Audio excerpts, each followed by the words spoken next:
Buenas noches a todos. Damos la vi- Buenas noches a todos. Le damos la bienvenida a la mesa redonda de curso Aplicaciones Clínicas de PET-CT en cáncer de mama. Esta reunión es en colaboración con la Sociedad Peruana de Medicina Nuclear e Imagen Molecular. Le voy a dar pase a la doctora Lía Rebasa, médico cirujano, mastólogo, quien va a moderar este bloque. Bienvenida, doctora.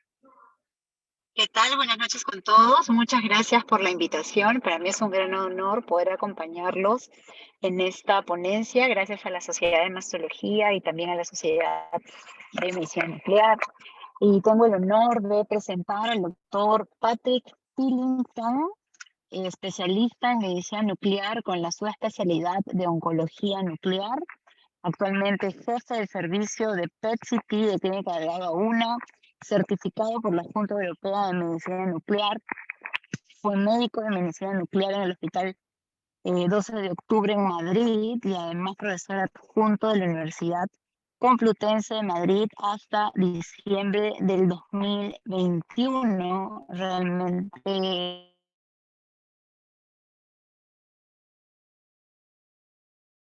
en cáncer de mama en estadios tempranos y localmente avanzados. Por favor, doctor, quedamos atentos a su ponencia. Hola, buenas noches. Bueno, voy a compartir primero la pantalla, perdón.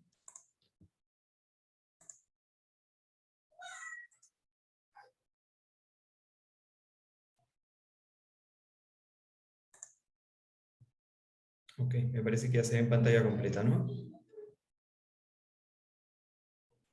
Sí, doctor, vemos su pantalla muy bien. Gracias.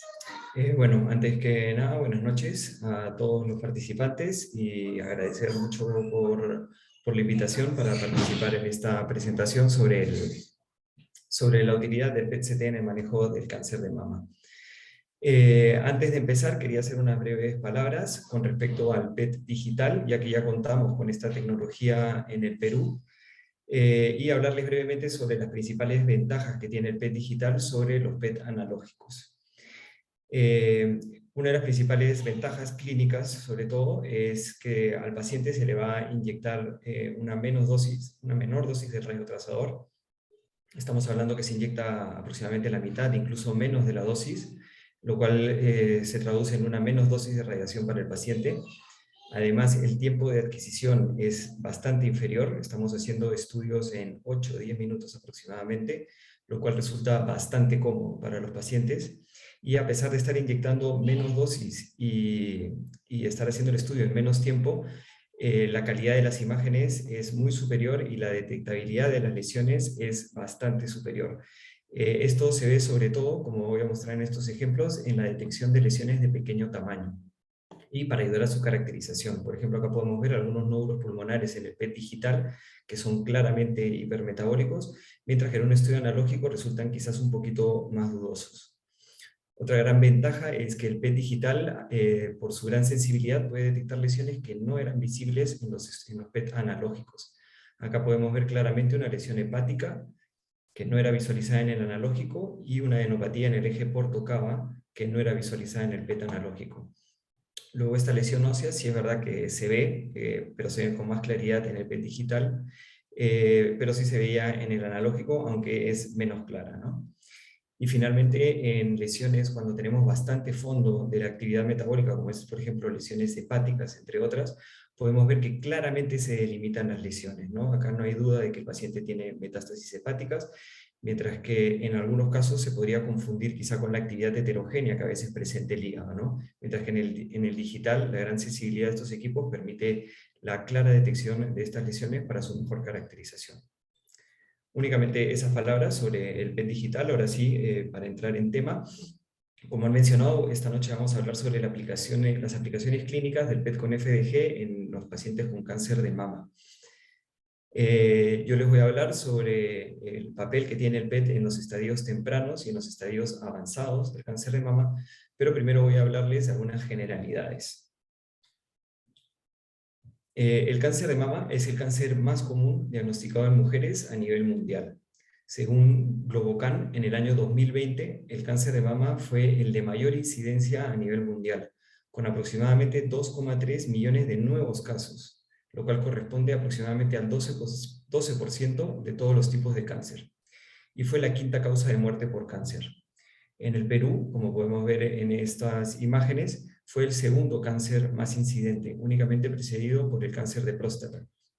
Pero obviamente en mujeres fue la causa número 1 y fue la 7ª causa de muerte por cáncer. Para el cáncer de mama existen distintas opciones para tratamiento disponible, como deben de conocer. Entre ellas está la cirugía, la radioterapia, la quimioterapia, terapias dirigidas, terapias endocrinas, entre otras. Estos tratamientos se adaptan según las características biológicas e histológicas del tumor, pero sobre todo con respecto al estadio de la enfermedad. Por eso, una correcta estadificación inicial es de suma importancia para poder planear el mejor tratamiento que le vamos a ofrecer a la paciente. En este sentido, en los últimos años, el PET lleva desempeñando un rol cada vez mayor en la estadificación del cáncer de mama. Esto se debe a su gran precisión diagnóstica para la detección de ganglios extraaxilares y de metástasis a distancia. Esto, como vamos a ver, es particularmente cierto para el cáncer de mama localmente avanzado y en el inflamatorio. Pero recientes estudios también han demostrado su gran utilidad en un subgrupo de pacientes con cáncer de mama en estadio precoz, como también vamos a ver a continuación. También es importante, además de interesante, saber que la actividad metabólica del FDG, medida por el Sufmax, varía según la biología y la histología del tumor. Por ejemplo, tenemos tumores con un bajo índice proliferativo, que van a tener baja actividad por radiotrazador, mientras que este 1567 va aumentando, la actividad metabólica también va a ir aumentando. Lo mismo sucede con los tumores de bajo grado, que van a tener menos actividad que los tumores de alto grado. También se sabe que los tumores de mama bien diferenciados con receptores hormonales positivos van a tener menor actividad que los que presentan receptores hormonales negativos. También en los pacientes con tumores carcinoma ductales in situ, estos van a presentar menor actividad que los tumores invasivos, y dentro de los carcinomas invasivos, el que va a presentar más actividad es el ductal, y el que va a tener menor actividad es el lobulillar. Cuando tenemos los tumores triple negativos, estos son los tumores que suelen presentar mayor afinidad por el radiotrazador. Por lo tanto, múltiples estudios han demostrado que una mayor actividad metabólica en el tumor primario, indistintamente del subtipo de cáncer de mama, se asocia a una peor supervivencia, con lo cual ya tenemos una utilidad como herramienta diagnóstica, como herramienta pronóstica del PET-CT. Luego también algunas breves palabras como generalidades sobre la valoración de la T, ya que en la T el PET no suele tener un papel relevante, sobre todo porque la resonancia continúa siendo muy superior al PET, y esto se debe a que es más sensible y más precisa para delinear el tumor primario y para la detección de multifocalidad. Además, el PET puede no presentar incremento de actividad metabólica en algunas tumoraciones primarias, si es que estas son de bajo grado o de histología lobulillar, o si presentan las características biológicas con menos afinidad, como hemos explicado justo ahora.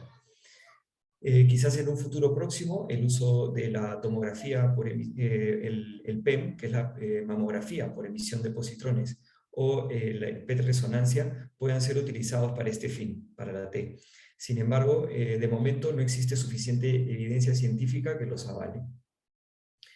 Para la valoración de la afectación ganglionar axilar, únicamente en axila, el PET, en comparación con la biopsia selectiva de ganglio centinela, es subóptimo. Esto se debe a que la resolución espacial del PET no le permite detectar enfermedad en ganglios axilares muy pequeños ni detectar las micrometástasis. Pero esto se ve con cualquier otra técnica de imagen, ¿no? Ninguna de ellas es capaz de detectar enfermedad en estas situaciones. Sin embargo, el valor predictivo positivo del PET para determinar la afectación ganglionar axilar en el contexto del cáncer de mama es muy alto. Incluso algunos estudios hablan de un valor predictivo positivo del 100%. Por lo tanto, si se hace un PET de estadificación y la axila es positiva, ya no sería necesario realizar una biopsia selectiva de ganglio centinela. Sin embargo, si el PET es negativo en la axila, la biopsia selectiva de ganglio centinela sí que está indicado. En este contexto es muy importante conocer si existen procesos inflamatorios o infecciosos en el brazo del mismo lado, ya que esto puede disminuir este valor predictivo positivo del PET. Por ejemplo, ahora se ve mucho la presencia de ganglios axilares hipermetabólicos en pacientes recientemente vacunados para el COVID-19. Entonces, ¿cuándo es de ayuda el PET en el manejo de los pacientes con cáncer de mama?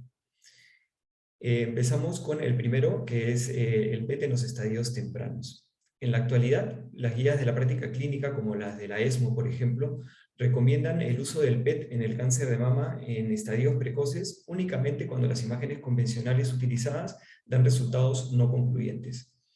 También refieren las guías que el PET puede reemplazar a estas técnicas de imagen convencionales, pero en pacientes del grupo de alto riesgo. A pesar de que en el carcinoma lobular y en tumores de bajo grado la sensibilidad del PET puede ser menor.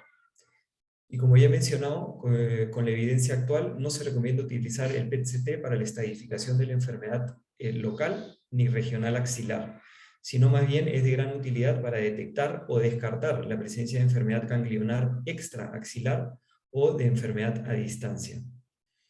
Esta indicación del PET en los estadios precoces está avalado por una gran cantidad de evidencia científica recientemente publicada. Sin embargo, las indicaciones actuales de las guías para el uso del PET en este escenario probablemente aún subestiman el valor del PET, al menos en un subgrupo de estos estadios precoces que tienen más riesgo de presentar enfermedad extraaxilar y a distancia, como vamos a ver a continuación. En esta tabla les presento un resumen de los estudios más relevantes, ya sea por su metodología, por su diseño o por el número de pacientes, que han analizado el porcentaje de cambio en el estadio de los pacientes con cáncer de mama tras realizar la estadificación con el PET, en comparación con las técnicas de imagen comúnmente utilizadas para este fin. Podemos ver claramente que el PET no tiene un papel relevante en la estadificación del carcinoma in situ, en este caso. Esto se debe principalmente a la baja prevalencia de afectación ganglionar extraaxilar y a distancia que se encuentra en estos tumores. Sin embargo, sí vemos un cambio significativo en el porcentaje, un porcentaje significativo en el cambio de estadificación en los pacientes con estadios 2A, 2B y 3A. Este porcentaje de cambio se va haciendo mayor mientras que el estadio se va volviendo mayor.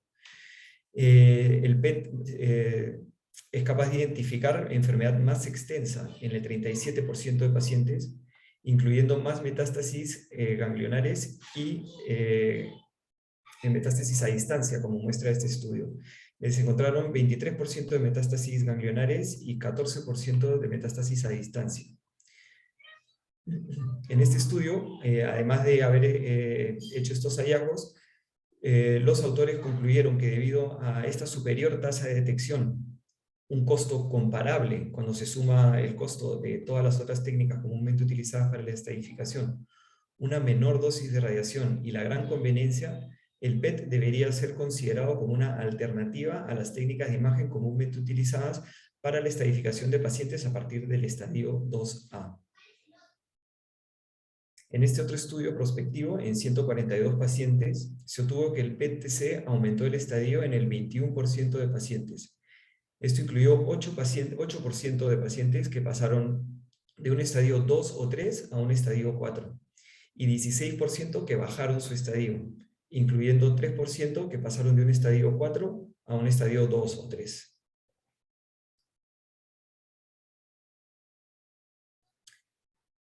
Otros beneficios adicionales que muestra el PET son, por ejemplo, en un estudio multicéntrico que fue publicado en el 2020, el PET con FDG disminuyó la tasa de falsos positivos en un 50% cuando se comparó con las técnicas de imagen comúnmente utilizadas. A pesar de que generalmente se tiene pensado que el PET tiene más tasa de falsos positivos, cuando se conoce bien la clínica de los pacientes o todas las comorbilidades que pueden tener los pacientes, con el PET se puede tener una mejor interpretación y disminuir esa tasa de falsos positivos. Esta menor tasa de falsos positivos encontradas por el PET disminuye la necesidad de realizar procedimientos o imágenes adicionales previniendo el retraso en el inicio del tratamiento de una manera costo efectiva. También el PET tiene valor añadido en la valoración en regiones ganglionares que no son fácilmente accesibles por la ecografía, por ejemplo, incluyendo el territorio de la mamaria interna y el mediastino. En este sentido, un estudio confirmó que el PET aporta información útil en el 13% de pacientes con un estadio 2B y 3A, en la parte precoz del 3A, debido a la detección de ganglios extraaxilares regionales en un 6,5% y metástasis a distancia en el 9% de pacientes. Quería presentarles unos casos clínicos para consolidar un poquito la evidencia que les he presentado. Por ejemplo, este es el caso de una paciente con un carcinoma ductal invasivo de 52 milímetros en la mama izquierda, y al examen se palparon ganglios axilares en el mismo lado. La clasificación TNM inicial fue un T3N1M0, que es un estadio 3A de los precoces, ¿no? Del estadio precoz. En el estudio PTC se observó una alta captación de FDG en el tumor primario, el compromiso ganglionar ipsilateral, pero además se encontraron metástasis óseas en el esternón y también una lesión hepática. Con lo cual, la nueva clasificación fue de un M1, o sea, un estadio 4, y el tratamiento se tuvo que adaptar a esta nueva enfermedad metastásica. En este otro caso, vemos el PET postquirúrgico de una paciente que inicialmente fue considerada como un estadio 1. Se encontró que era un T1N0M0 por las técnicas de imágenes convencionales. A la paciente la trataron quirúrgicamente, le hicieron una cirugía conservadora de la mama derecha, una biopsia selectiva de ganglio centinela, que fue negativa, pero en la histología resultó siendo un carcinoma ductal invasivo triple negativo. Entonces la paciente fue clasificada como de alto riesgo por sus características. Por esta razón se realizó un estudio PET, en donde podemos ver una clara afectación del territorio de la mamaria interna, del hígado y del pulmón. Esto la reclasificó a un estadio 4 y se inició el tratamiento correspondiente para su nuevo estadio. Este es el caso de una paciente de 29 años con un cáncer de mama, estadio 2A, que fue reclasificada como estadio 4 tras realizar un estudio PET. En las imágenes podemos ver el tumor primario conocido en la mama izquierda, sin embargo se ven otras lesiones no conocidas en el hígado y en el hueso, las cuales fueron confirmadas como metástasis tras la biopsia. Este último caso es el de una paciente de 32 años con un cáncer de mama en estadio 2B, que fue nuevamente reclasificada a un estadio 4 tras realizarle un PET.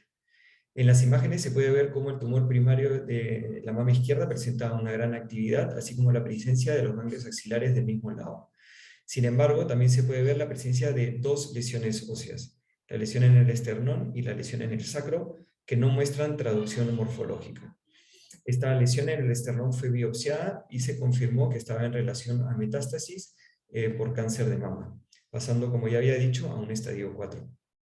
Entonces podemos ver claramente cómo el PET ayuda en algunos casos de estadios precoces para una mejor y correcta estadificación de los pacientes, y lo cual va a influir claramente en su manejo.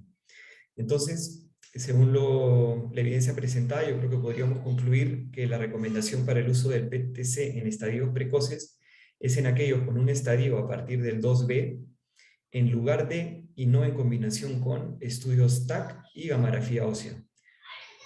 Podríamos decir también que es útil en algunos casos de estadio 2A, como los T1N1M0 o los T2N0M0, si los pacientes son de alto riesgo y tienen biologías agresivas, porque probablemente sería útil, pero de momento no hay suficiente evidencia para recomendar su uso rutinario en este subgrupo de pacientes. Pasamos ahora al PET en los estadios localmente avanzados. En el cáncer de mama localmente avanzado, el papel del PET está mucho más establecido que en los estadios precoces, ya que ha demostrado ser muy efectivo en la estadificación de estos pacientes. Como podemos ver, tanto las guías clínicas de la ESMO como las guías de la NCCN incluyen el uso del PET para la estadificación de estos pacientes.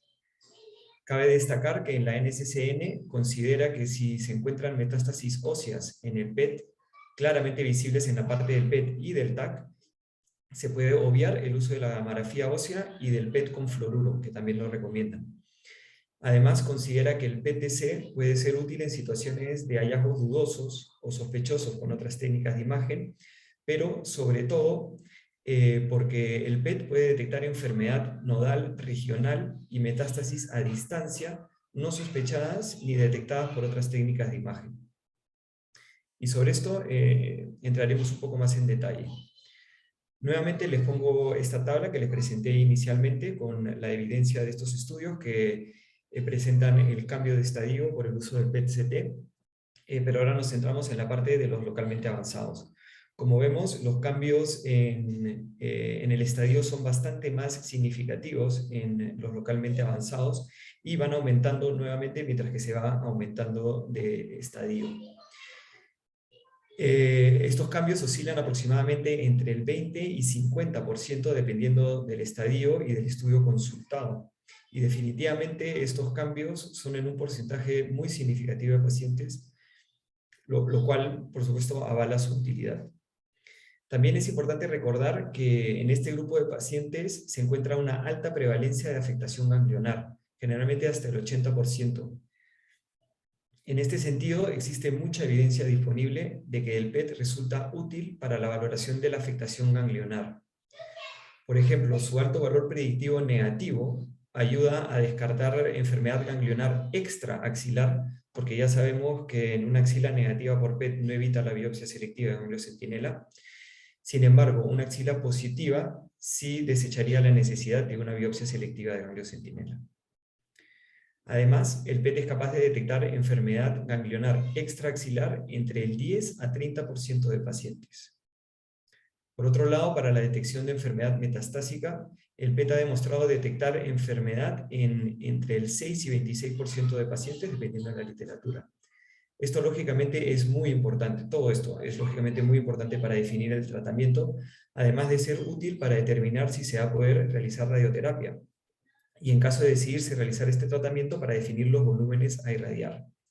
Entonces, unas breves palabras sobre el impacto del PET en la planificación de radioterapia. Como ya hemos mencionado, generalmente el PET detecta enfermedad en otras localizaciones extraganglionares, extraaxilares y metástasis a distancias, y esta enfermedad suele estar fuera de los campos habituales de radioterapia. Por lo tanto, la planificación de la radioterapia suele cambiar en el 20% de estos pacientes. Además, el uso del PET permite la planificación de radioterapia conformada por 3D y permite escalar la dosis, sobre todo en los ganglios en el territorio de la mamaria interna.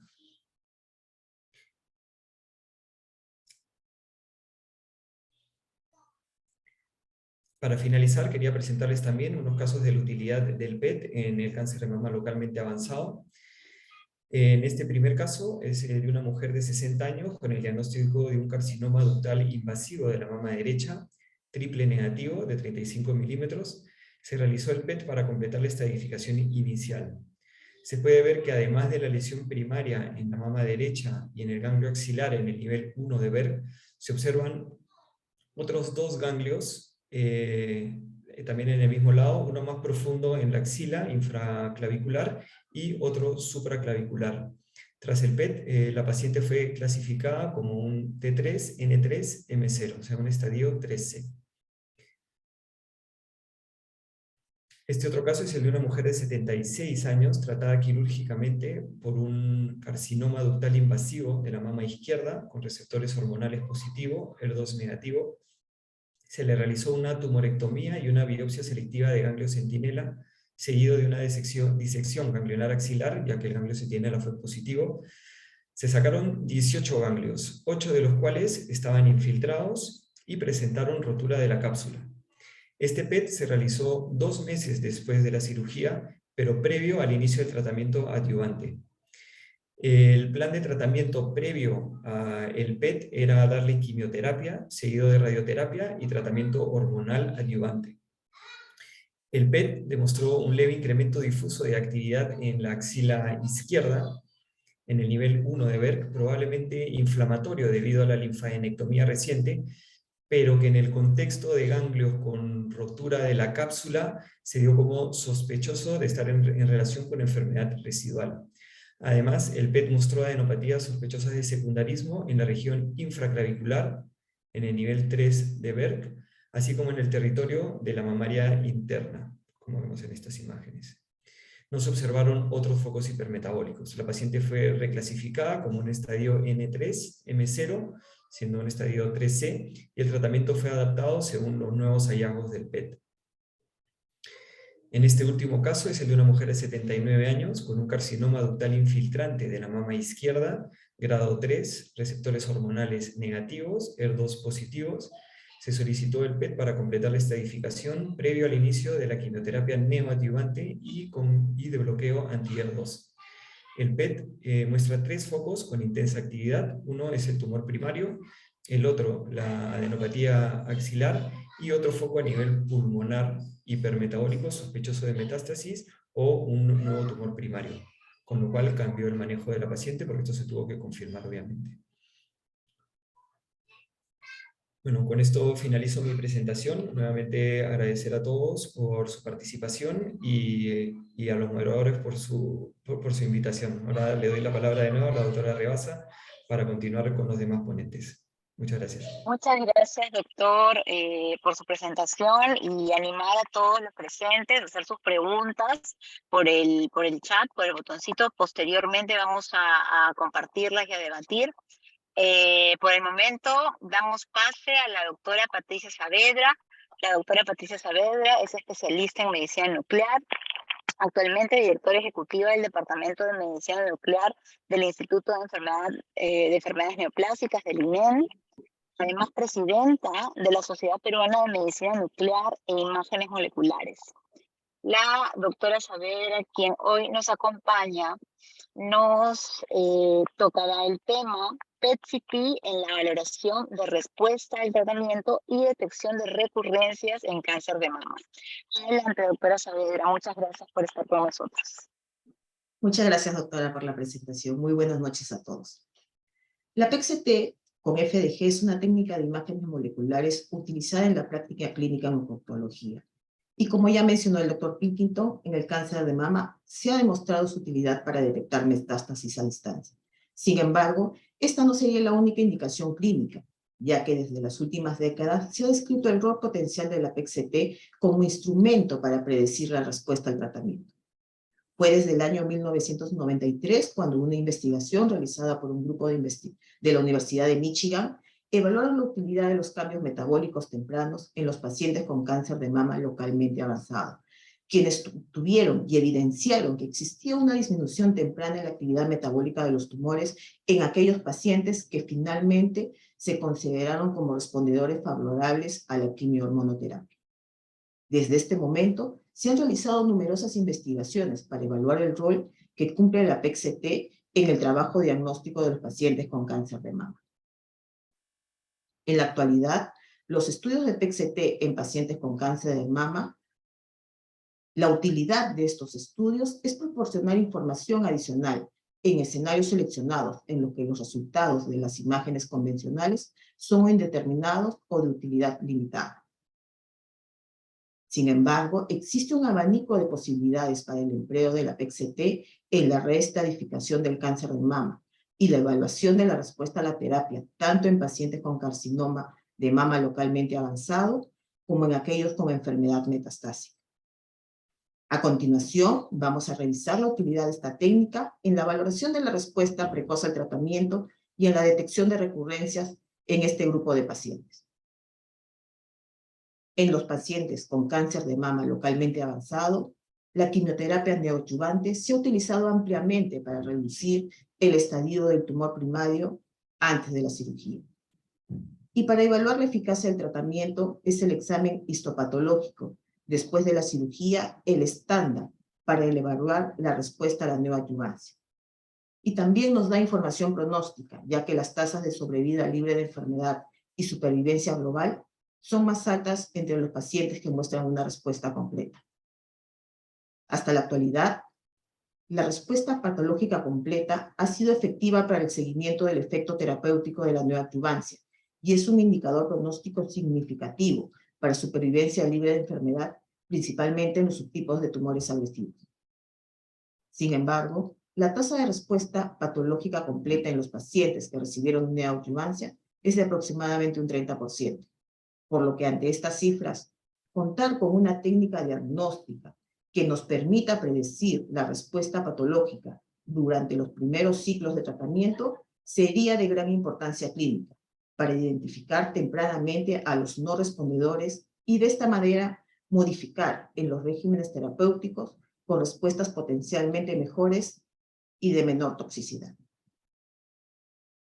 La medición de los cambios del tamaño tumoral mediante técnicas de imágenes convencionales representan un criterio de valoración aceptado para evaluar los efectos terapéuticos de la neoadjuvancia. Sin embargo, a menudo se requieren varios ciclos de tratamiento antes que la tomografía o la resonancia puedan detectar un cambio medible en el tamaño del tumor. Es en este grupo de pacientes donde las imágenes metabólicas cumplirían un rol principal, ya que nos permitirían detectar cambios en el metabolismo de manera precoz, de tal manera que la variación en la actividad metabólica del tumor nos permitiría la evaluación temprana de la eficacia terapéutica después del primer o segundo ciclo de quimioterapia. La identificación de los pacientes no respondedores, tomando como base disminución del metabolismo glucídico, podría facilitar el cambio de un enfoque de tratamiento ineficaz a uno eficaz. Los hallazgos en el PET-CT con FDG han sido propuestos como un predictor de la respuesta a la neoadjuvancia, ya que realizar un estudio PET temprano ha demostrado un rendimiento prometedor en la predicción de respuesta metabólica completa. Y además, al ser esto una técnica híbrida, puede usarse para evaluar también la respuesta basado en el registro de los cambios morfológicos del tumor. Por estas razones, la PET-CT se ha considerado una de las mejor que las técnicas convencionales en la predicción de la respuesta patológica completa durante la neoadjuvancia para pacientes con cáncer de mama localmente avanzado. En este metaanálisis publicado en el 2012, se incluyeron 19 estudios y 920 pacientes con diagnósticos de cáncer de mama localmente avanzado, que recibían tratamiento neoadjuvante. El objetivo fue evaluar la precisión de la PET-CT con FDG en la predicción de la respuesta a las terapias neoadjuvantes. En todos los casos, los pacientes tuvieron dos estudios. Un estudio basal donde se confirmaba que el tumor tenía avidez por la FDG, y un PET temprano, el cual fue realizado al inicio o dentro de los primeros ciclos de tratamiento. En este caso los dividieron en dos grupos. Se realizó el PET de control luego del primer o segunda dosis, y en el otro grupo se les realizó después del tercer o cuarto curso de neoadjuvancia. Ellos concluyeron que se obtienen mejores resultados respecto a la sensibilidad y el valor predictivo negativo cuando el PET temprano se realiza luego del primer o segundo ciclo de quimioterapia neoadjuvante, llegando a alcanzar una sensibilidad del 88% y un valor predictivo de negativo del 92%. Y el otro criterio que evaluaron es cuándo se considera una respuesta metabólica completa. Para esto se basaron en los cambios en el SUV entre el estudio de base y el estudio de control. Y encontraron que cuando la diferencia del SUV oscilaba con una disminución entre el 55 y 65%, esto se asoció a un valor predictivo negativo alto del 91%.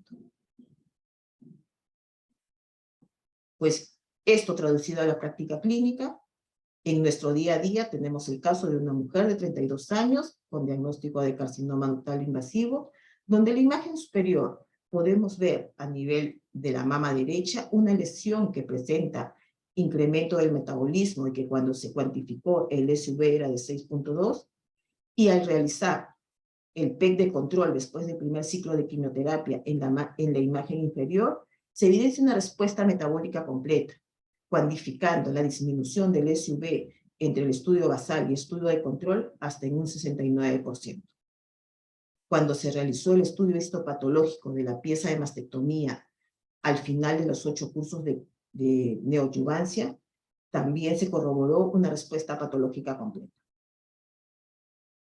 En el otro lado de la historia, tenemos a una mujer de 58 años, también con carcinoma ductal invasivo de la mama derecha, donde en la imagen superior, que es el estudio PET basal, se observa una lesión con incremento del metabolismo que se cuantificó con un SUV de 7.1 y que después del primer ciclo de quimioterapia, al repetir el PET, se continúa observando la lesión de menor tamaño, pero con un metabolismo persistente, el cual fue cuantificado con un SUV de 6.7, lo que corresponde a una disminución de solo el 6%, catalogándose como una falla en la respuesta metabólica.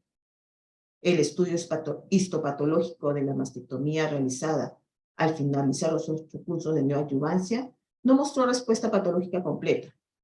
Por lo tanto, si hubiésemos tomado en cuenta los hallazgos del PET de control donde se evidenciaba persistencia de la enfermedad, probablemente esta paciente se hubiese podido beneficiar de un cambio en el esquema terapéutico. Ojalá todos los casos fueran tan claros como esto y siempre podamos decir respuesta metabólica completa, pero no es así. En algunos casos nos podemos encontrar con lesiones que pueden ser difíciles de precisar, como aquellas en que las variaciones del metabolismo no son concluyentes o cuando son lesiones que en el estudio basal no mostraban mucha avidez por el FDG, como es el caso de los luminales, o cuando se observan lesiones residuales subcentimétricas que por su tamaño no podemos mensurar con el SUV. Otro de los objetivos de este metaanálisis fue identificar las posibles causas de los falsos negativos en la PET, que derivan en un menor valor predictivo positivo de la técnica, y entre estos tenemos el aturdimiento o stunning metabólico del tejido tumoral viable residual, que después de la quimioterapia se podría afectar la incorporación del FDG dentro de la célula tumoral, dando un falso negativo. Por eso es importante que cuando solicitamos un estudio de PET-CT hay que establecer un tiempo no menor de 2 semanas entre la realización del estudio. Entendemos nosotros perfectamente que es prioritario estudiar a los pacientes, pero es necesario en cara a la respuesta o los resultados a obtener, esperar ese tiempo. También se ha descrito las lesiones residuales subcentimétricas, ya que debido a la baja resolución espacial de algunos equipos PET-CT podrían no ser detectadas. Pero en la actualidad, como ya explicó el doctor Pilkington, contamos con la tecnología digital. Esto se ha superado, sin embargo, es importante tenerlo en cuenta. Y por otro lado, también tenemos los factores identificados en la disminución en la captación del FDG debido a alteraciones metabólicas, como es la disminución de la actividad de la exoquinasa, los que nos podría derivar en un falso negativo. En esta revisión también se incluyó la comparación con la resonancia magnética, que en la actualidad es la técnica de imágenes de elección para evaluar la respuesta a la neoadyuvancia. Sin embargo, hasta la actualidad, ninguna de las modalidades de imagen convencionales tiene la suficiente precisión para predecir con exactitud la respuesta patológica completa. En sus hallazgos, reportaron que la resonancia magnética mostró mayor especificidad y valor predictivo positivo que la PET, mientras que, por el contrario, la PET con FDG mostró una mayor sensibilidad y un mejor valor predictivo negativo que la resonancia, por lo que ellos concluyen que hay evidencias consistentes para realizar la evaluación de los pacientes, la respuesta a la neoadyuvancia con ambas técnicas, ya que son complementarias entre ambas. Desde años atrás, se viene estudiando cuál es la influencia de los subtipos tumorales en la captación basal del FDG, y también cómo influye para valorar la respuesta temprana a la neoadyuvancia. En este trabajo, publicado en el año 2012, se evaluó a 115 mujeres con una edad promedio de 51 años. El 46% de los casos fueron luminales, seguido del 32% con HER positivo y un 22% fueron triple negativo. A todos los pacientes se les realizó un estudio PET basal y luego del primer ciclo de terapia neoadyuvante. Lo primero que se identificó en este estudio con el PET basal fue que el grupo triple negativo eran los que presentaban valores de SUV mucho más altos, alcanzando niveles que eran 2 o 3 veces mayores que los niveles en el grupo HER2 y en el grupo luminal respectivamente. Estos resultados son esperables, ya que al ser los tipos triple negativo más proliferativos y agresivos, esto explicaría su alto metabolismo glucídico. Luego del PET temprano, realizado después del primer ciclo de neoadyuvancia, se valoró la diferencia del SUV. Y la disminución del SUV después del primer ciclo de tratamiento fue significativamente mayor en los tipos triple negativo y el HER2, encontrando variaciones del 45% para el triple negativo y del 57% para los HER2, mientras que la variabilidad era más baja en los luminales, encontrando variaciones del 19%. Cuando se comparó estos resultados con la respuesta patológica completa al final de tratamiento, se observó que en el grupo triple negativo la variación del SUV no tenía significancia para predecir la respuesta patológica completa, y tal vez esto podría relacionarse a la heterogeneidad molecular de estos tumores, así como los diferentes esquemas terapéuticos usados en estos pacientes. En el caso del grupo de los luminales, que al ser tumores bien diferenciados y a pesar de tener buen pronóstico, la quimiosensibilidad de estos tumores es baja y la respuesta patológica completa rara vez se obtiene en este grupo. Por lo tanto, se requerirían identificar otros marcadores de supervivencia en este grupo de pacientes. La respuesta metabólica temprana, evaluada con el estudio de PET-CT con flúor de oxiglucosa, podría ser uno de estos, pero se requieren mayores investigaciones para validarlo. Por lo tanto, no estaría indicado realizar un estudio PET temprano de respuesta al tratamiento de manera rutinaria en este grupo de pacientes. Situación diferente tenemos para el grupo de HER2 positivo, donde la disminución del SUV fue un predictor de respuesta patológica completa, considerando como punto de corte una disminución del SUV entre basal y control del 75%. Identificar a los pacientes que respondieron más, que no respondieron o respondieron mal después del primer curso de neoadyuvancia podría ser importante para mejorar el resultado al cambiar rápidamente a otro tipo de esquemas de tratamiento. Es por estos hallazgos que en la actualidad existen varios ensayos clínicos para valorar la utilidad del PET temprano en el subgrupo de HER2 positivo. Así tenemos el ensayo RC026 de fase 2, cuyos resultados fueron publicados el año pasado, y donde se evaluó la reducción de la actividad metabólica en pacientes HER2 positivos con estadios 2 o 3. A estos pacientes se les realizó un estudio PET-CT basal para identificar la existencia de lesiones con metabolismo asociado y cuantificarlo mediante el submax, y el PET de control se realizaba a los 15 días de iniciada la terapia. De los resultados obtenidos respecto a la respuesta metabólica y otros criterios clínicos, finalmente se dividían en dos grupos, el grupo de los respondedores y los no respondedores. Y en sus conclusiones, ellos encontraron que la reducción de la actividad metabólica entre el PET basal y el PET control a los 15 días después del inicio de la terapia se correlacionó con la respuesta patológica completa. La diferencia entre el grupo de pacientes que obtuvieron respuesta patológica completa y los que no lo hicieron se documentó mediante el porcentaje de variación del SUDMAT, que fue del 63% en los respondedores versus un 41% en los no respondedores.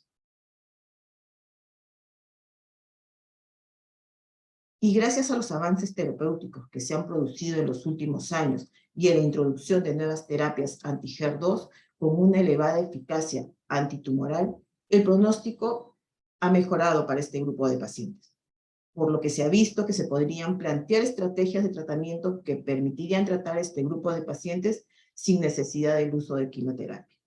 Estas son las llamadas estrategias de escalamiento terapéutico. En este contexto se llevó a cabo el estudio FAIRGAIN, cuyos resultados fueron publicados el año pasado.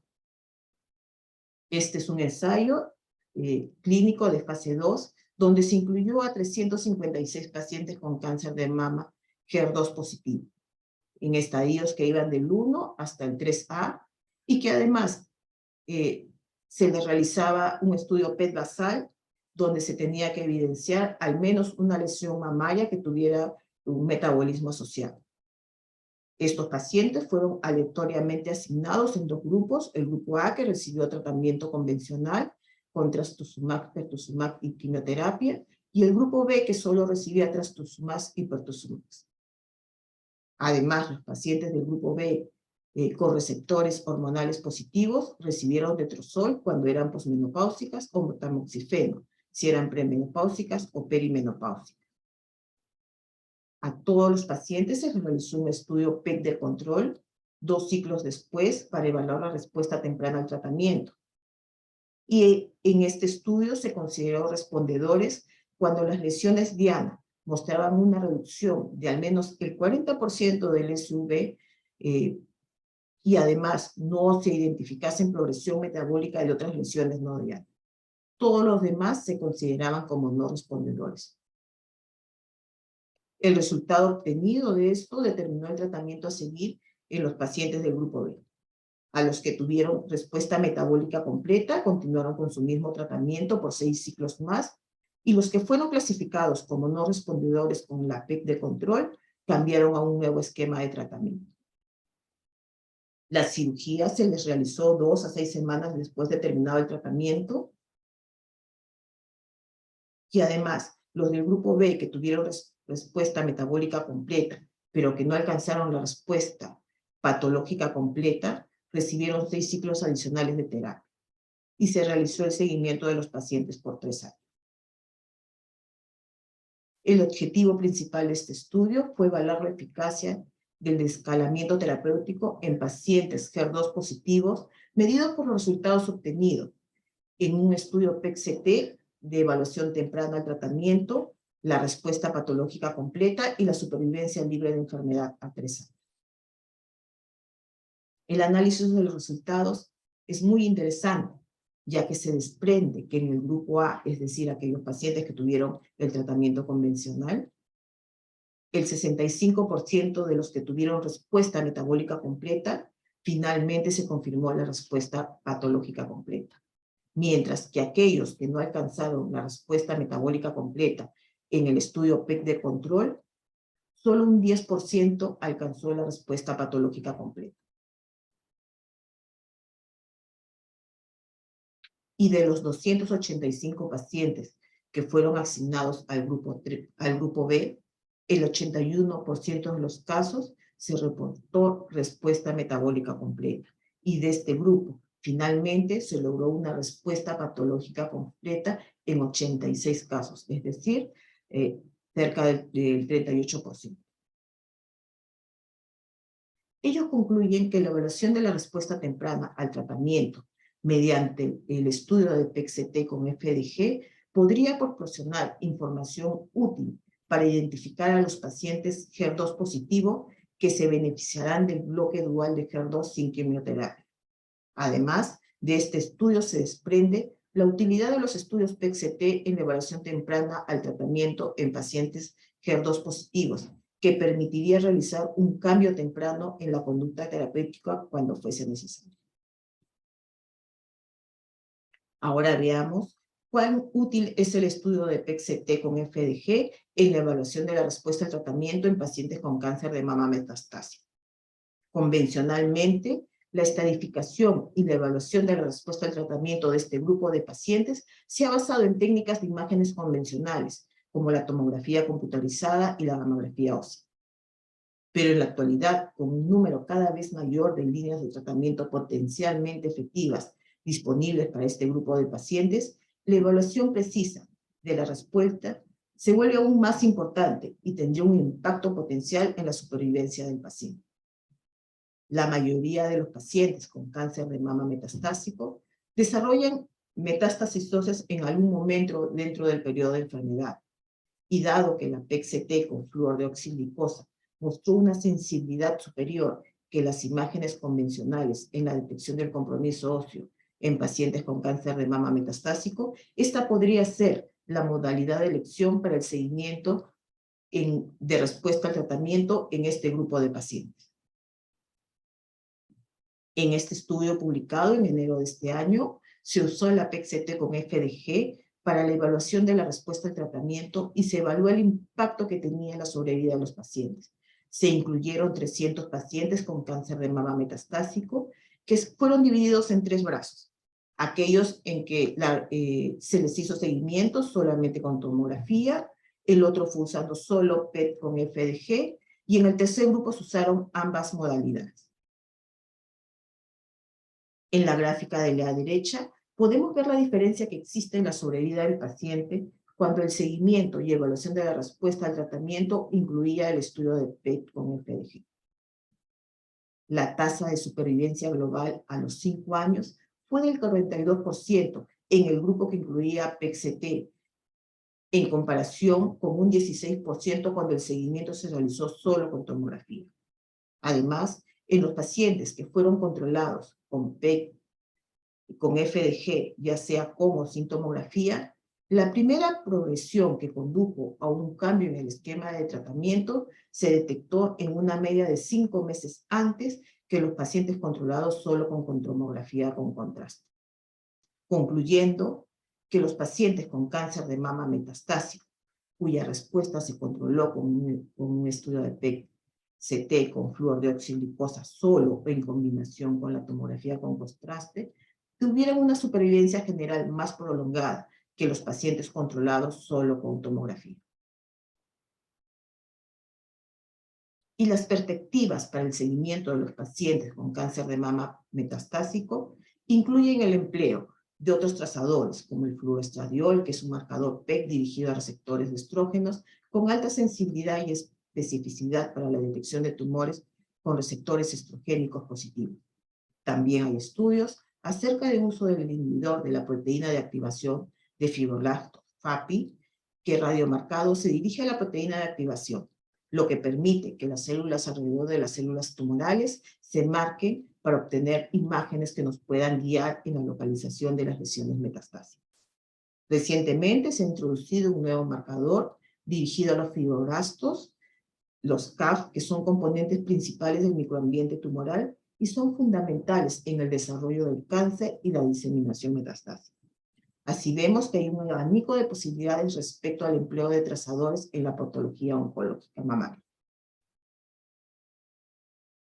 Y finalmente, y en aras del tiempo, un comentario respecto a la utilidad de los estudios con PET-FDG en el manejo de la recurrencia del cáncer de mama. En las principales guías de manejo, el uso de PET-CT en la sospecha de recurrencia está indicado en situaciones donde las imágenes convencionales son equívocas o sospechosas.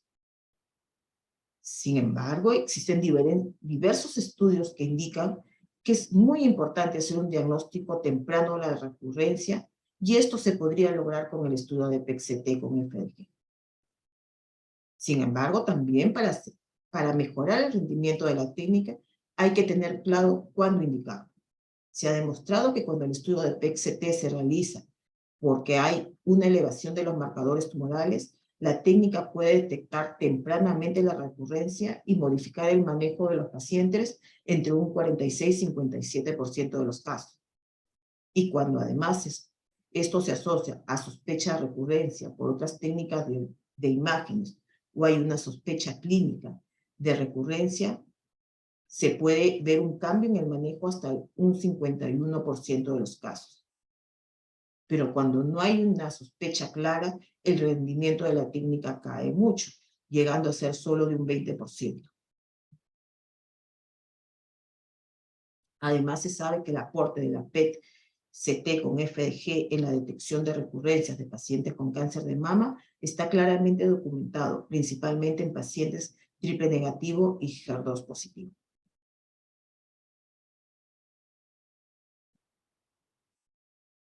Les agradezco por su atención y quedo atenta a las consultas que puedan realizar. Muchas gracias. Muchas gracias, doctora Saavedra. De hecho, sí, ya vamos a llegar a la ronda de preguntas. Agradecerle por su excelente presentación. Nuevamente invitar a los participantes que continúen haciendo sus consultas por el chat. Y vamos a dar pase a la doctora Wong Lee Petros, profesor de radiología de la Universidad de Texas del MD Anderson Cancer Center. Ella es parte del MD Anderson desde el 2005. Actualmente también forma parte de la Universidad de California y está desarrollando el programa de resonancia magnética en cáncer de mama en el MD Anderson. Ella ha hecho el fellowship en el Mayo Scottsdale Radiology en la Universidad de Alberta. Le damos pase a la doctora Wang Li. Muchas gracias por acompañarnos el día de hoy. Y hoy día nos va a presentar cáncer de mama inflamatorio, uso de PET scan. Gracias, doctora. Adelante, por favor. Doctora, no la Dr. escuchamos. Petros, can you hear us?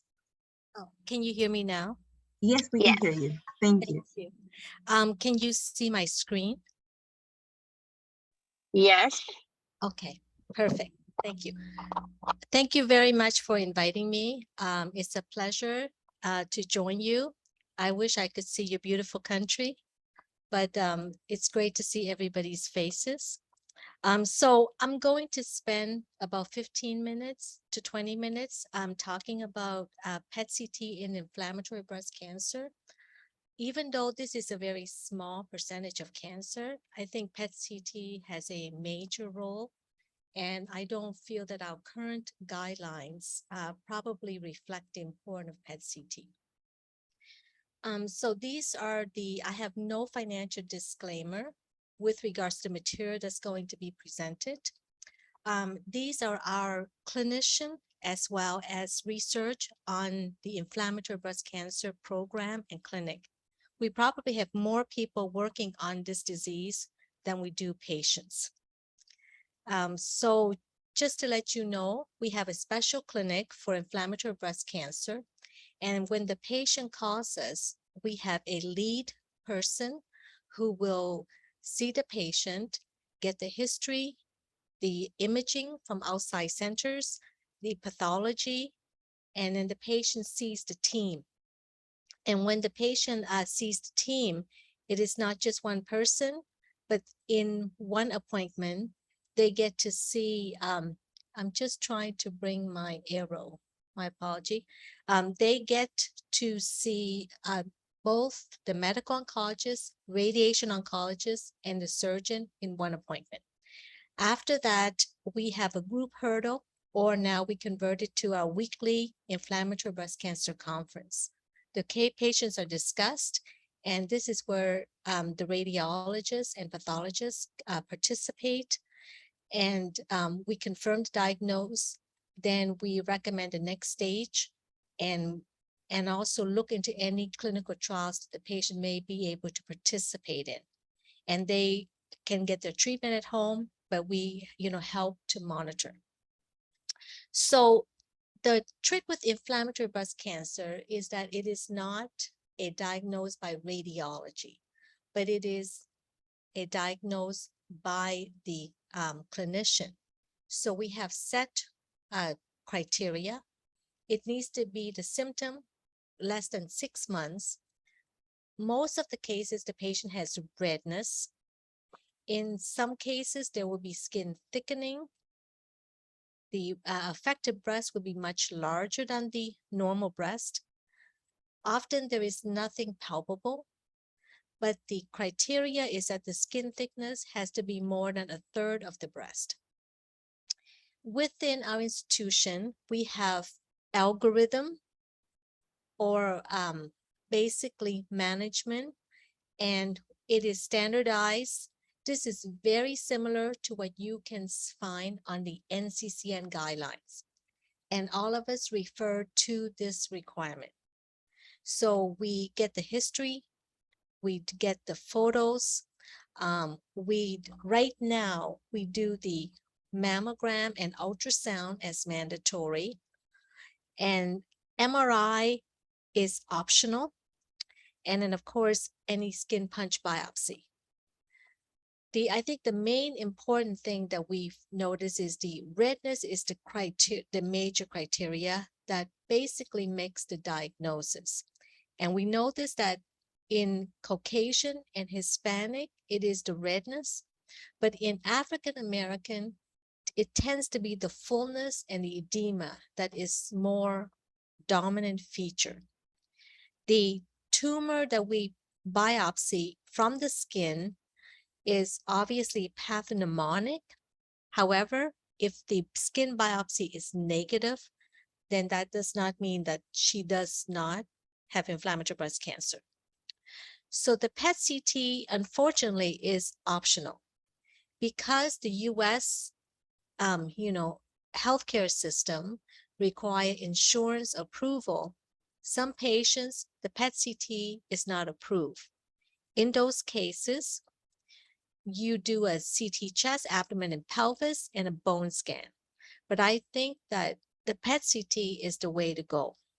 And then, of course, based on the care, you proceed on with the other portion of the management. So for this talk, I just want to highlight that we don't practice with one modality. All of us look at all the exams. And right now, it is still mammogram first, then breast and nodal ultrasound. For IBC, it has to be bilateral. So this, we have made changes a couple of years ago. MR is optional, and again, PET-CT is optional. We prefer this over the contrast-enhanced CT and abdominal and pelvis. But my question to the medical society is, are we right or are we wrong? Should we be doing this with inflammatory? I think that inflammatory breast cancer is a clinical diagnosis. Therefore, PET-CT actually, once you make a diagnosis, PET-CT should be the first exam. From the PET-CT, then you do the ultrasound as a second look to investigate the PET-CT finding and to do the biopsy. It is mainly a process to get tissue, depending on where and what the PET-CT shows. That's in my opinion. It would save the patient from having to get an ultrasound, then come back to ultrasound because PET-CT saw something that the first ultrasound did not. So I want to spend then several slides to show my evidence why I think this is how our guideline should be. Mammogram, I'm not sure that we actually even need it. And we at our institution do not require it. I don't repeat the mammogram when the patient shows up with a diagnosis of inflammatory breast cancer. And this is the reason why. Often, the edema causes the breast to be very white. We can't see any mass. We may see calcification, but does it really matter? On ultrasound, you see hypoechoic shadowing, but you really can't see a mass very well. However, if we're going to do any breast imaging, it should be MRI, because on MRI, we can see nest or cluster of tumor, and we can also see how far the tumor tracks. We can also see the extent of the skin thickening. And why is the extent of skin thickening important? Because our surgeon actually would do mastectomy on patients with inflammatory breast cancer, even if they have stage 4. They found and have shown that there is good local control and for patient quality of life if the patient respond and they are able to make sure they remove the entire area of skin abnormality as well as the breast. So obviously we know, and you have both of the prior speaker have shown beautiful picture of breast masses. So really doing the MRI before the PET-CT doesn't add anything. We know that there is breast mass. We can see that on PET. There is axial adenopathy. Okay, we see that on PET. There is possibility internal mammary adenopathy. There's actually quite bulky adenopathy here. And we see that on the PET. So really, we're duplicating the imaging.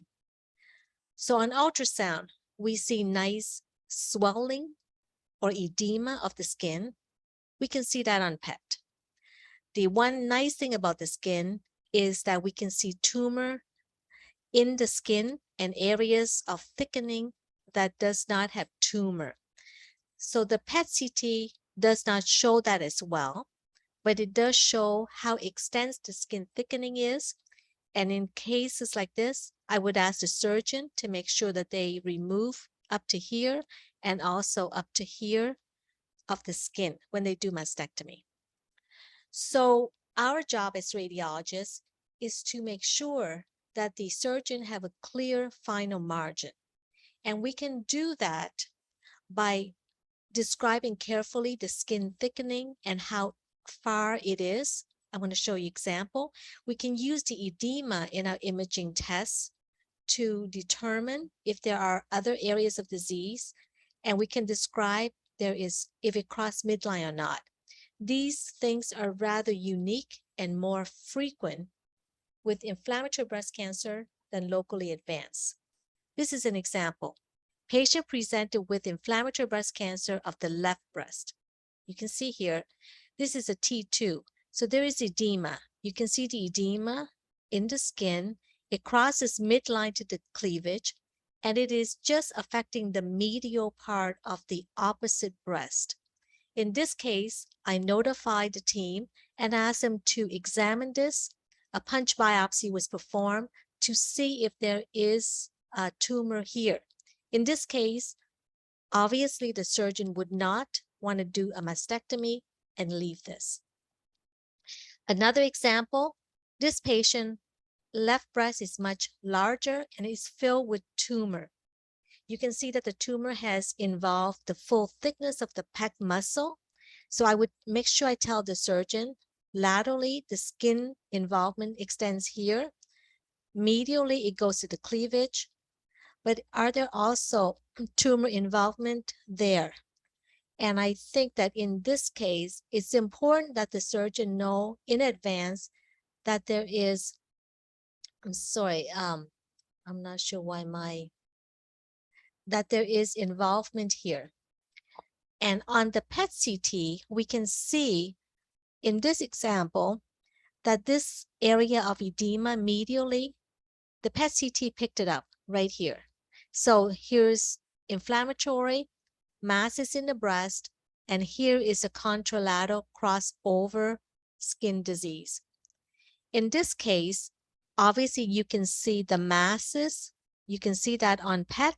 You can see the extensive adenopathy. You can also see mediastinal adenopathy and contralateral internal mammary adenopathy. If I had this before the ultrasound and MRI, then I probably would not try to biopsy the internal, contralateral, or even, some of these axillary adenopathy with this information. So at our place, we are unique in that our radiation oncologist and surgeon wants us to biopsy the furthest node. So that may be the contralateral internal mammary or axillary.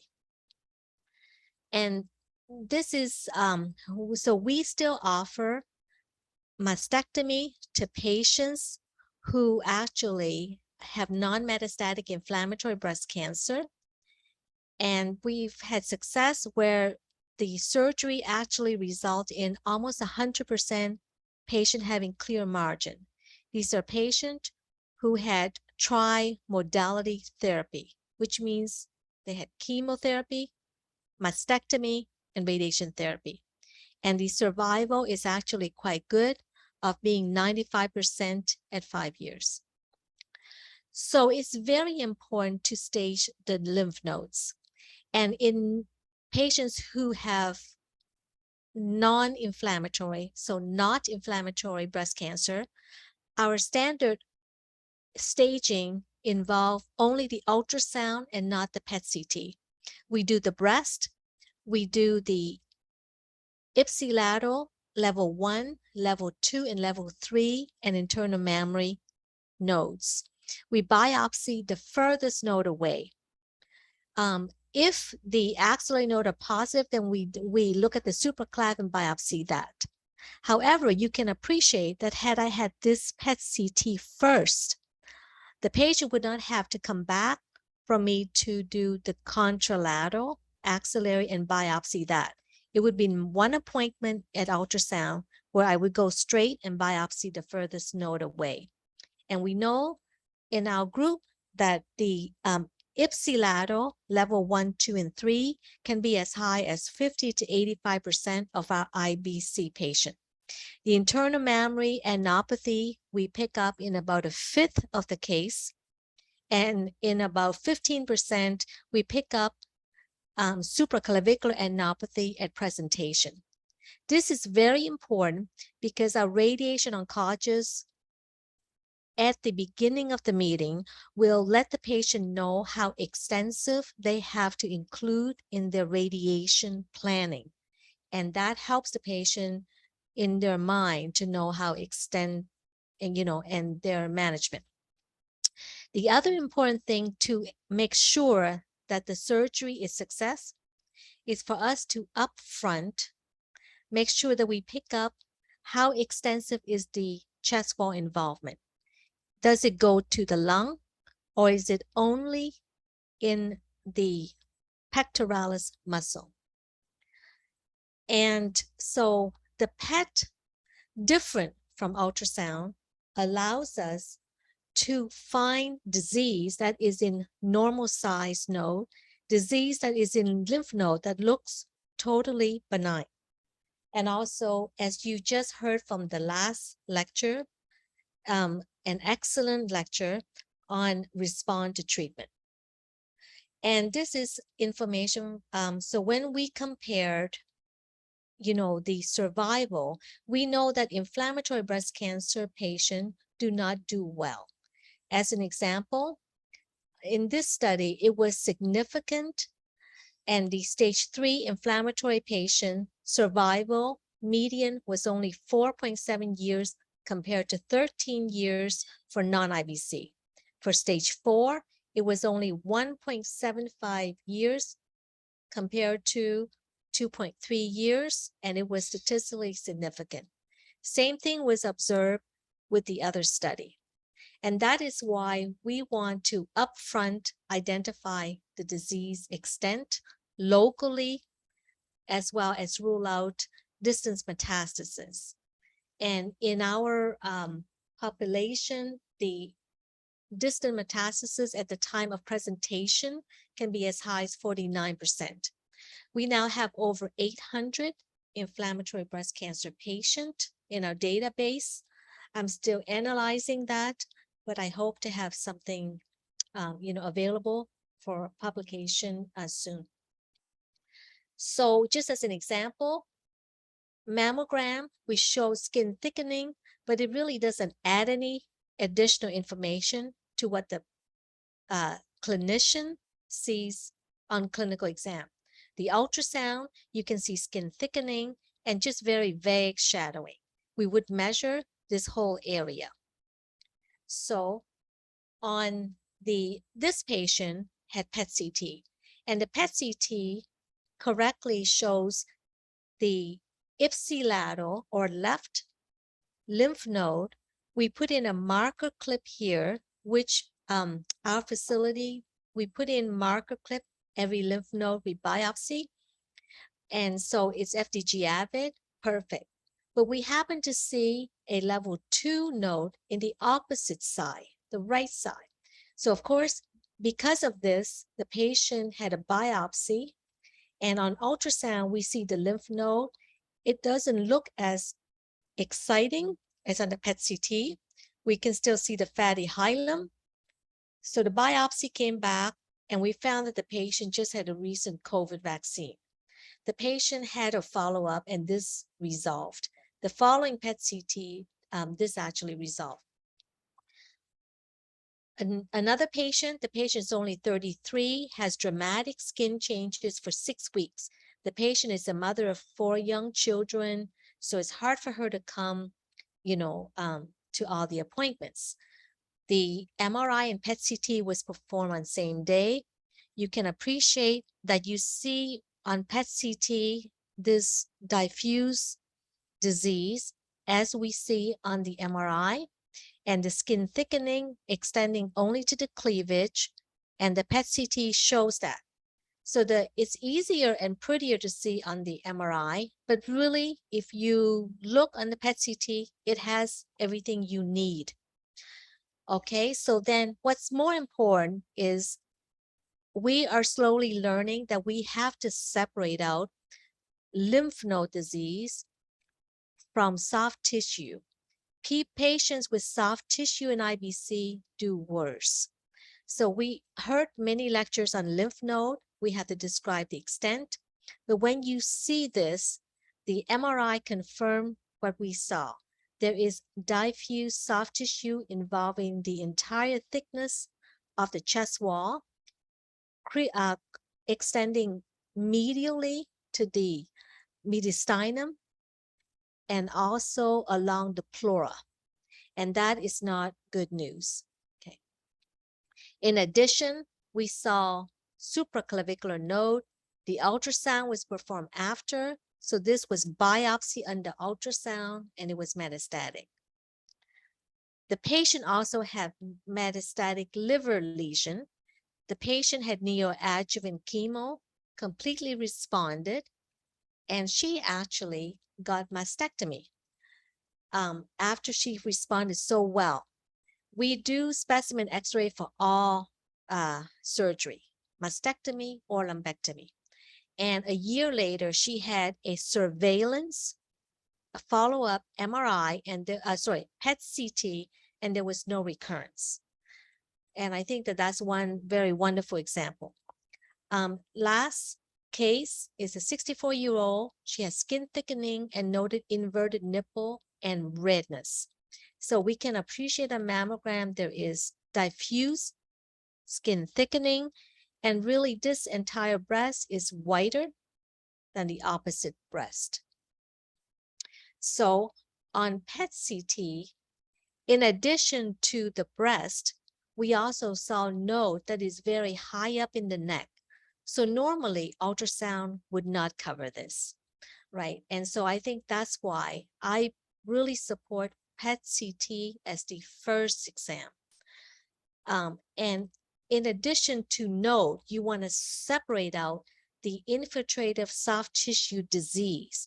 So this is one and this is another.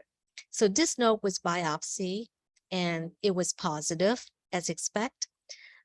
They didn't believe this, stranding infiltrative disease in the soft tissue compared to the dark fat here. So they did an MR neck, and the MR neck shows an infiltrative indistinct disease here, but you can see that it allows us to see it better, but it doesn't add any extra information. So nothing that PET CT did not pick up. And you can see that same disease, if you go inferiorly, right, is tracting along the lateral chest wall compared to the opposite side, and it's going between the muscle, okay? And if you want to confirm with MRI, this is the same patient. This disease is in the breast. It has pulled the nipple back in. It has infiltrated the full thickness of the skin. So the skin has to be resected. And then it has involved the full thickness of the pec muscle. But if the patient responds well, you can imagine that our surgeon would be able to remove this. So in conclusion, PET CT does an excellent job at picking up the primary breast lesion. Patients get mastectomy anyways, so does it matter if you and I pick up 4 or 6 lesions by mammogram or ultrasound? The skin is really not as pretty as being able to see with the MRI breast. The local axillary and also non-axillary adenopathy, PET is excellent. For IBC, because distance metastasis incident is so high, I think that it is the test to go. And because of insurance, we would, or maybe further characterize lung lesion, we would consider contrast enhanced CT. So our treatment, which affects how you and I decide which tests should be done, is that the patient, what they want to know is at presentation is contralateral nodal, involvement.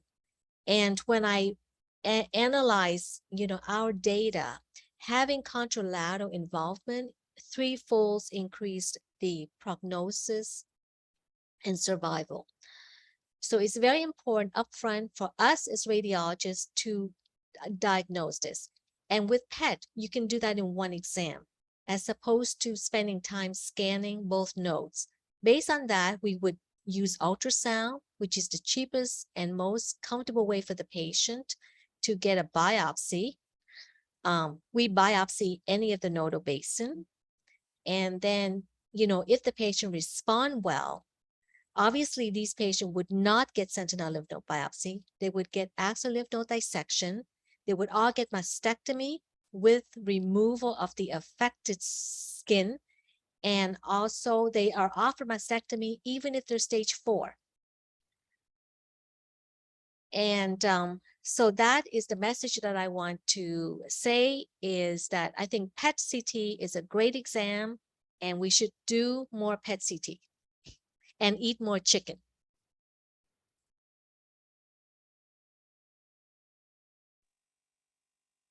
Muchas gracias, doctora, por su excelente presentación. En realidad, muchas gracias a todos los ponentes. Ya tenemos preguntas del público. No sé si podemos empezar. El micro es abierto para ustedes al momento de responder. Y la primera pregunta va en relación al cáncer de mama oculto. Definitivamente el PET-CT es una herramienta importante cuando tenemos este tipo de diagnósticos. Y la pregunta es, resonancia magnética de mama versus PET-CT de inicio, cuando tenemos el diagnóstico de cáncer de mama oculto, ¿no? O sospecha de cáncer de mama oculto, ¿no? Una metástasis ganglionar axilar de primario no conocido, estamos sospechando de un NMM oculto. ¿Qué sería mejor desde el punto de vista de usted, de su criterio, ¿no? El criterio de los exponentes. No sé quién le gustaría contestar. Dígame, doctora. Sí, adelante. Oh, am I answering it? Me? Sí, claro, adelante. Okay. I think the question is if the patient has unknown primary breast lesion, what is the best test? Is that correct? Sí, correcto. Okay. De inicio. Okay. So if this is not inflammatory breast cancer, we actually do MRI.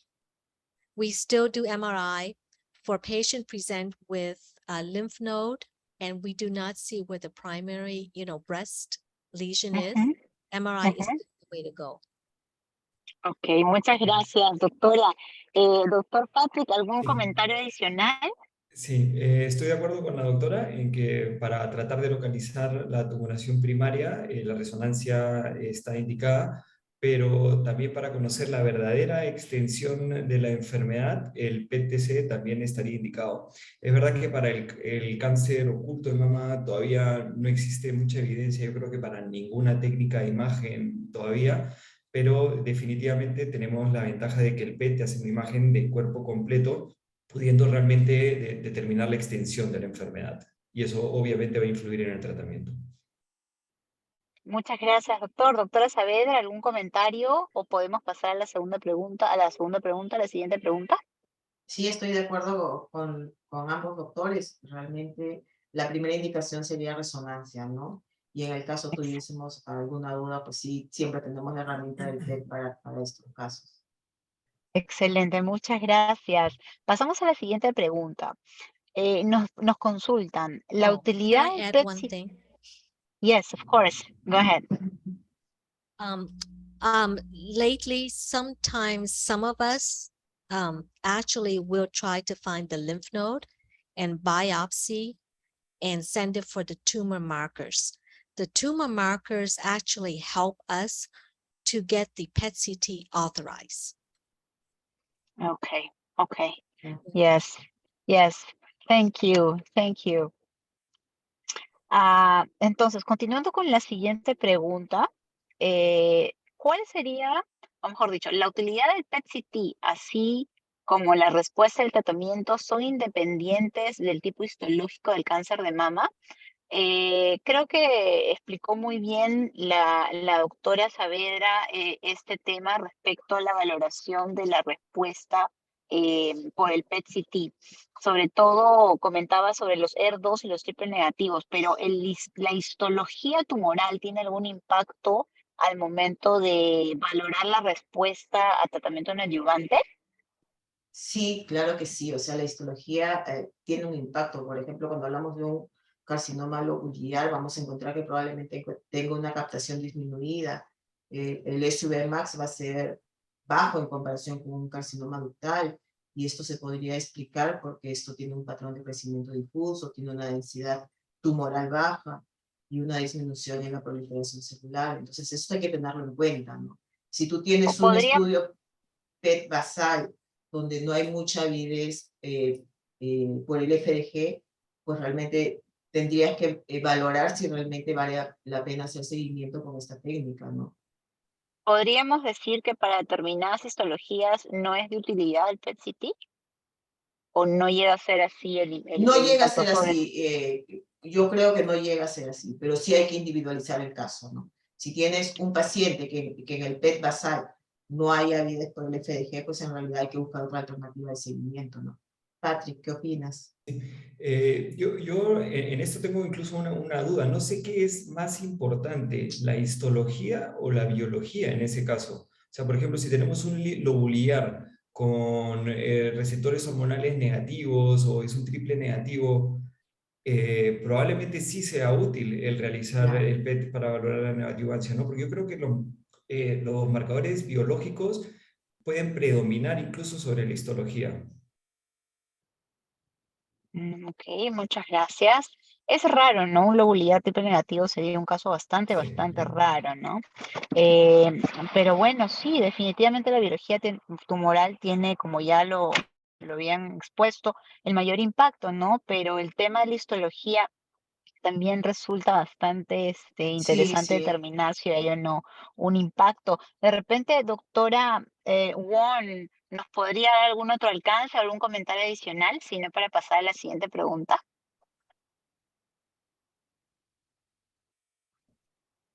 Doctora Won. You're talking about the triple negative. No, we're trying to know if the PET-CT, the histology of the tumor, the breast tumor, has an impact in the useful of the PET-CT. For Yes. example, if it's a lobular, it is also useful because we know that most of these tumors have low baja captación, ¿no? No sé. Could you explain? Could you give us your opinion? So, unfortunately, I think PET-CT. Oh, unfortunately, I think PET-CT has some limitation, like breast MRI. So for lobular and DCIS, it doesn't seem to work as well. For triple negative, through our Artemis trial, and I'm sure Beatrice have presented that many times, MRI is excellent for response.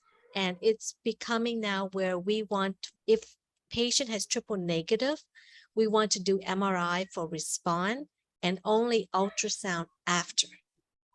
So that's why I think for inflammatory breast cancer, PET-CT should be number one and an ultrasound after. But for DCIS and invasive lobular, we're not seeing such a good success. Excellent. You have another comment? No? Not, oh, Okay. Thank you. I thought that you were going to speak a little bit more. Thank you very much. It's an excellent answer. Gracias a todos por las respuestas. Pasamos a la siguiente pregunta. Nos consultan. En caso de una paciente con mastitis o con clínica de mastitis, ¿sugeriría un PET de inicio para descartar cáncer inflamatorio? En este caso, ¿la captación con FDG sería menor o habría algún punto de corte del sub para poder diferenciarlos? Mastitis versus cáncer inflamatorio. doctora Wong, de repente nos podría iniciar con esta pregunta. I could try to explain. In inflammatory breast cancer, if we have the suspect of inflammatory breast cancer, but we also have the suspect because of the clinic of a mastitis. Mastitis granulomatosa, I don't know how to say it, I don't know if you understand me. Inflammatory breast tissue, but not cancer, mastitis. Your voice was cut off, so. Okay, no, don't worry. If we have the suspicious or we suspect of a mastitis, okay, would you suggest to do a PET-CT to get avoid the inflammatory breast cancer diagnostic? The FLH would be less, or probably there's gonna be another step to make it different, to make the difference between mastitis versus inflammatory breast cancer. Sorry, I could only hear part of your question, which is mastitis. Yes.